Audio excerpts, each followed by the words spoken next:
Have you heard of the band Mother Mother? No? Well, shut up, sit down, and listen to me for a couple of minutes. Oh no, I'm not just gonna sit here and listen to this annoying kid ramble on. I don't have time. And more importantly, I don't care. Well, your opinion doesn't matter to me. Plus, I've compressed this video into a somewhat short and cohesive explanation of this band. Anywho, let's get this video started since there is a lot to discuss. Introducing my most favorite band, Mother Mother.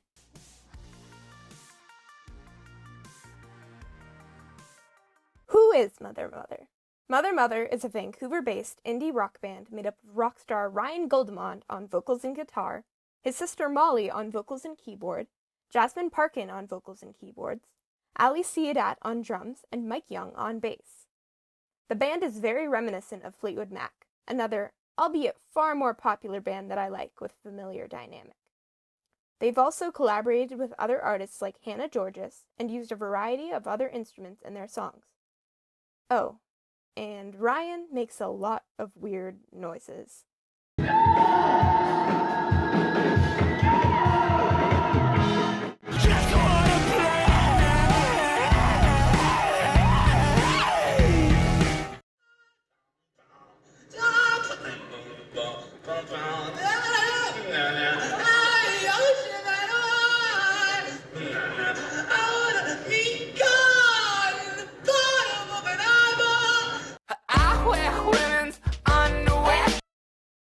How was Mother Mother formed? Ryan and Molly Goldemond both had an interest in music growing up. Ryan went to music school and had the idea to start up a band that was based on vocal-driven pop songs that were filled with emotion and angst. He asked his sister to accompany him, as well as a friend from college, Deborah Jean Creelman, to accompany his vocals for the songs that he had written. The trio played as an acoustic act, but then decided that bass and drums should also probably be incorporated into their act. Soon after, bassist Jeremy Page and drummer Kenton Lowen were added to the marvelous mix of talent. The Fab Five started off playing under the name Mother. But Emily, that's not the band name. There's another mother in that name. I can't believe you made a mistake in your magnum opus. Anyways, in the far, far past, also known as Fall 2005, Mother released their first album, which was self-titled. In summer 2006, Mother started picking up a little bit more. They opened for a band at the Vancouver International Jazz Festival, and later they made their debut at the Montreal International Jazz Festival, and then soon after they played Canada Day at the Harbourfront Centre in Toronto. In October 2006, after playing a set at the Pop Montreal Festival, a record label called Last Gang met up with Mother and was like, "Hey yo, do you want to sign with us and also change your name because of copyright reasons?" And Mother said, "Yeah." In February 2007, Mother Mother thought, hey, let's add some new songs to our debut album, change up the cover a bit, and fix up the overdubs, and then the fan favorite Touch Up was released. Touch Up has a really neat edge to it. Being their debut album, I feel like it illustrates the band finding their sound. A lot of the songs differ, which is a trend they keep in their future albums too. Mother Mother was kinda under the radar, but the Vancouver province rated them as one of the top 5 BC bands to watch out for in 2007. They finally began receiving acclaim that was much, much deserved. Also, right after, Mother Mother began to open for large acts such as Kanon, who I actually went to see in concert this summer. In 2009, Mother Mother continued their angst parade with the release of Oh My Heart. Emily, the word O has an H in it. Mother Mother can't even spell. They can do whatever they want. They're indie rock! Oh My Heart is probably their most angsty album to date, but it still feels and sounds so, so good. It's also their most popular album. Anyways, in 2008, we lost a lot of important people, but what really matters is the loss of Deborah. Deborah left Mother Mother to focus on her solo career, and everyone was really sad for a bit. But in 2009, an angel descended from the heavens, and that angel goes by the name of Jasmine Parkin. Mother Mother proceeded to release the bold and brash Eureka in March 2011, with lead single The Stand reaching the Canada Singles Top 100 chart in May 2011, and it peaked at 76. Eureka is the wild child of all of the Mother Mother albums, bringing in a lot more rock and punk influence. In 2012,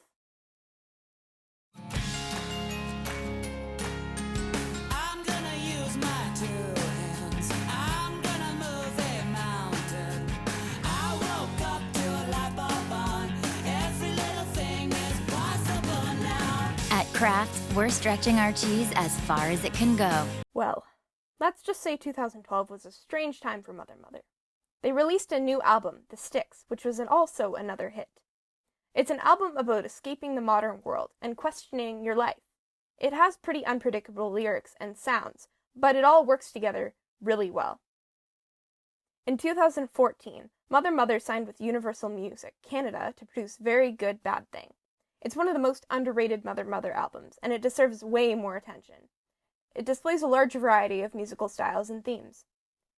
In November 2016, Mother Mother announced their Canadian No Culture Tour, which began in New Brunswick in February 2017 and ended back home in Vancouver in March 2017. The album was released at the beginning of the tour in February 2017. This album is probably one of Mother Mother's most pop-driven albums. As well, this album marked a year off of drugs for Ryan Goldbond. Ryan quit everything cold turkey, and after this album, a lot more positive sound came out of the lyrics and songs. He changed his life drastically, and the band seemed to change too, both sound-wise, lyric-wise, and in general. His relationships with his sister and other bandmates strengthened. Some people said at this point, Mother Mother became more poppy. But they've always had a really tongue-in-cheek relationship with pop. And Ryan himself has mentioned that taking what you want from the world and spitting it out as your own is a large inspiration for the band's lyrics and sounds. Ryan did an entire TED Talk on being a creative scavenger of sorts, and I highly recommend that you check it out. He delves further into this concept and makes it easier to comprehend Mother Mother's somewhat eclectic nature. No Culture was a pretty large success, and is probably their second most well-known album to date. And now, the album you've all been waiting for me to talk about. Dance and Cry is the best album I've ever heard. I mean, all of the Mother Mother albums are fantastic in their own way, but Dance and Cry just truly understands the human condition, and all of the songs fit so well together, and everything about it is so perfect, and I've cried every single time I've thought about this album and what it means to my life. Okay, I'll shut up now. Dance and Cry, Mother Mother's most recent album, was brought into this world in November 2018, right around my birthday, and I would just like to thank the band for that birthday gift. The only gift better than an album is a concert, and from my birthday to Christmas, I begged my parents for tickets to see them in concert.